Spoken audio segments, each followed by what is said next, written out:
So today we are doing problem number 46, permutations. Recently we have done combinations problem. It's similar to combinations, but instead of only progressing forwards and only putting the preceding elements into our combination sets, we should be able to basically put any element except for the current one, obviously, except for the current used element. We should be able to use any other element from our input array and make our current permutation set. So it's going to look something like, so for this example, 1, 2, 3, we will start with an empty result array, right? And then I will put 1 in my array. And then now, since I will mark 1 as used. And then I will again come back to my input. So this is my input, right? I will again come back to my input and see what element I can like go through next. Since 1 is already used, I will continue to explore. And then I come across 2. I will come to 2. And then I can also come to 3. And then now also I have to go, like the base case should basically be when our current permutation reaches the size of our input array, right? Because these are all size 3, as you can see. So I will again go ahead, and now in this current combination I have used 1 and 2 so far, so I should be able to use 3 here. Here I've used 1 and 3 so far, should be able to use 2 here. So as you can see, this is, and then 1, 3, 2. In the same way, when I'm exploring 2, I should be able to go through like this. So it would become, and so on. This is how the recursion basically looks like for this problem. Um, Yeah, as I said, I will be marking the used elements as used.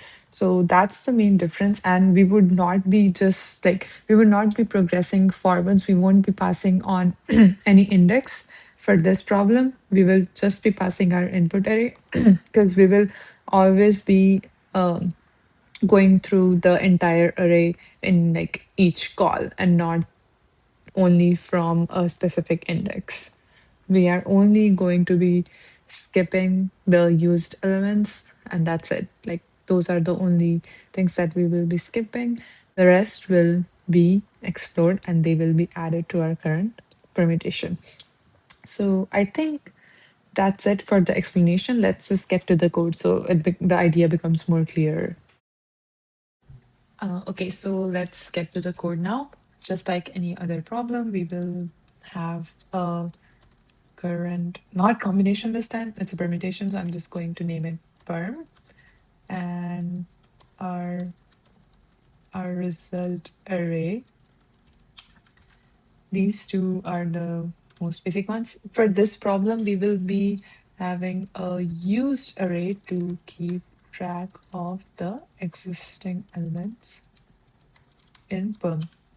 So we will declare an array which should be the size of our input array. It will first be initialized to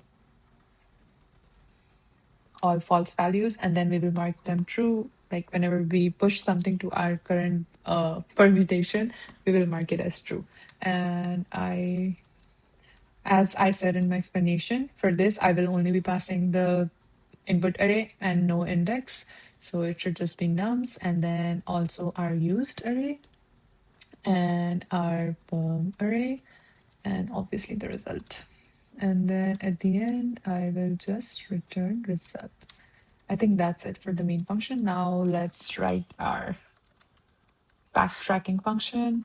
In this, it should just basically be nums, and then it should be used. What is next? Our current permutation array. And then lastly, our result array. Okay, that looks good for the base case. It's going to be basically when our current permutation has reached the size, like it is equal to the size of our input array. That's a valid permutation. So it should be when perm size equals num size. And in that case, we will be pushing perm to result and return. And now we will go from 0 till num size. And okay, oops, sorry. Nums length. That's pretty small length, but okay.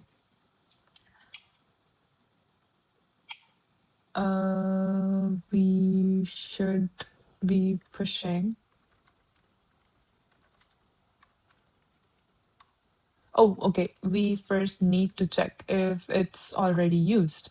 And if it's already used, in that case, skip if already used, because we are going to be scanning like our input array nums in each call. So we will see if the current, like if the element at index I is already a used element, if it's already in our permutation basically. And if it is, we will skip it, like go ahead. And then we will,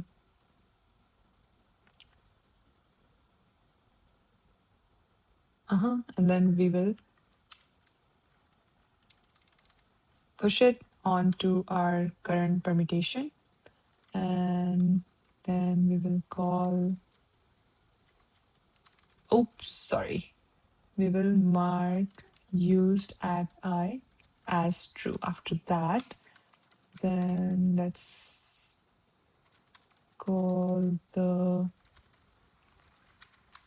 should be with these arguments, and I should do backtracking here. And also I will mark it as false at the end after removing it from the current permutation. I think this should be it. Let's run it and see. Oh, okay. Yeah. I was very skeptical, but I think, yeah, that just makes sense. It's very similar to the combinations process. The only difference is that we are keeping track of which element we are using, and we are not just progressively exploring through the elements. We are exploring all elements except for the ones that are already being used in our current permutation. So there is no index being passed on. And let's try and submit it. Yep, that's it for this problem. Thank you so much.